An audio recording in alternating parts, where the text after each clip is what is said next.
rois, chapitre 20. Ben-Hadad, roi de Syrie, rassembla toute son armée. Il avait avec lui 32 rois, des chevaux et des chars. Il monta, mit le siège devant Samarie et l'attaqua.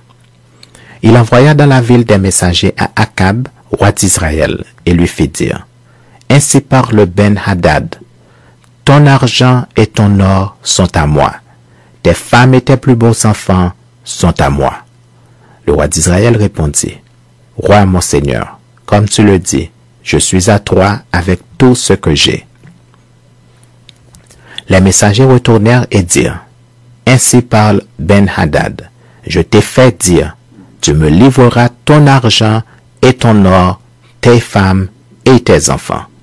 J'enverrai donc demain à 7 heures mes serviteurs chez toi. Ils fouilleront ta maison et les maisons de tes serviteurs. Ils mettront la main sur tout ce que tu as de précieux et ils l'emporteront.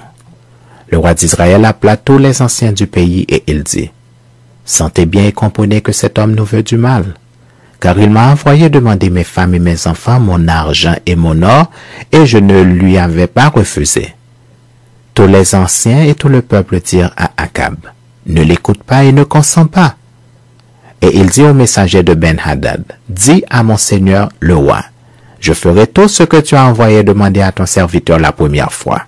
Mais pour cette chose, je ne puis pas la faire. Les messagers s'en allèrent et lui portèrent la réponse. Ben-Hadad envoya dire à Akab: Que les dieux me traitent dans toute leur rigueur si la poussière de Samarie suffit pour remplir le creux de la main de tout le peuple qui me suit. Et le roi d'Israël répondit: Que celui qui revêt une armure ne se glorifie pas comme celui qui la dépose. Lorsque Ben-Hadad reçut cette réponse, il était à boire avec les rois sous les tentes, et il dit à ses serviteurs: Faites vos préparatifs. Et ils firent leurs préparatifs contre la ville. Mais voici, un prophète s'approcha d'Akab, roi d'Israël, et il dit: Ainsi parle l'Éternel. Vois-tu toute cette grande multitude? Je vais la livrer aujourd'hui entre tes mains, et tu sauras que je suis l'Éternel. Akab dit: Par qui? Et il répondit: Ainsi parle l'Éternel, par les serviteurs des chefs des provinces. Akab dit: Qui engagera le combat? Et il répondit: Toi. Alors Akab passa en revue les serviteurs des chefs des provinces, et il s'en trouva 232. Et après eux, il passa en revue tout le peuple, tous les enfants d'Israël, et ils étaient 7000. Ils firent une sortie à midi. Ben-Hadad buvait et s'enivrait sous les tentes avec les 32 rois ses auxiliaires. Les serviteurs des chefs des provinces sortirent les premiers. Ben-Hadad s'informa et on lui fit ce rapport: Des hommes sont sortis de Samarie. Il dit: S'ils sortent pour la paix, saisissez-les vivants. Et s'ils sortent pour le combat, saisissez-les vivants. Lorsque les serviteurs des chefs des provinces de l'armée qui les suivaient furent sortis de la ville, chacun frappa son homme et les Syriens prirent la fuite. Israël les poursuivit. Ben-Hadad, roi de Syrie, se sauva sur un cheval avec des cavaliers. Le roi d'Israël sortit, frappa les chevaux et les chars et fit éprouver aux Syriens une grande défaite. Alors, le prophète s'approcha du roi d'Israël et lui dit: Va, fortifie-toi, examine et vois ce que tu as à faire, car au retour de l'année, le roi de Syrie montera contre toi. Les serviteurs du roi de Syrie lui dirent: Leur Dieu est un Dieu de montagne. C'est pourquoi ils ont été plus forts que nous. Mais combattons-les dans la plaine, et l'on verra si nous ne serons pas plus forts qu'eux.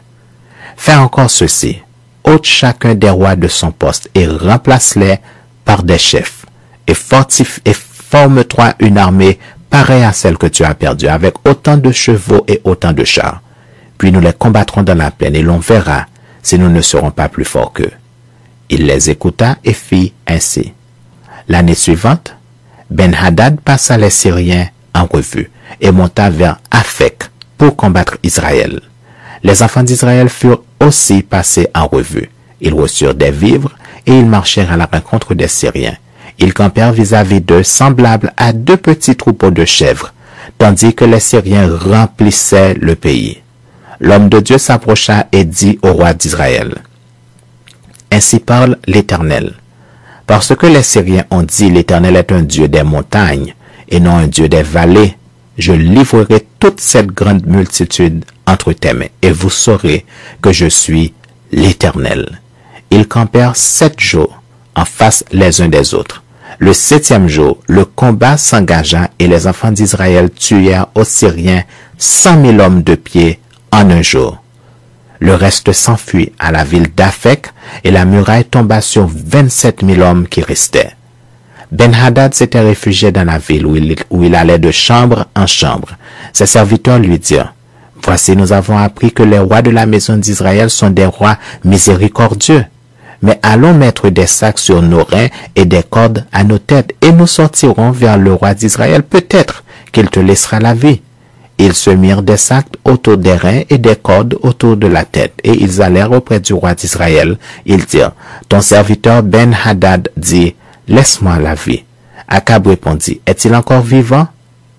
Il est mon frère. » Ces hommes tirèrent de là un bon augure, et ils se hâtèrent de le prendre au mot et de dire, « Ben-Hadad est ton frère? » Et il dit, « Allez, amenez-le. » Ben-Hadad vint vers lui, et Akab le fit monter sur un char. Ben-Hadad lui dit, « Je te rendrai les villes que mon père a prises à ton père, et tu établiras pour toi des rues à Damas, comme mon père en avait établi à Samarie. Et moi, reprit Akab, je te laisserai aller, en faisant une alliance. » Il fit alliance avec lui et le laissa aller. L'un des fils des prophètes dit à son compagnon, d'après l'ordre de l'Éternel, « Frappe-moi, je te prie. » Mais cet homme refusa de le frapper. Alors il lui dit, « Parce que tu n'as pas obéi à la voix de l'Éternel, voici quand tu m'auras quitté, le lion te frappera. » Et quand il l'eut quitté, le lion le rencontra et le frappa. Il trouva un autre homme et il dit, « Frappe-moi, je te prie. » Cet homme le frappa et le blessa. Le prophète alla se placer sur le chemin du roi et il se déguisa avec un bandeau sur les yeux.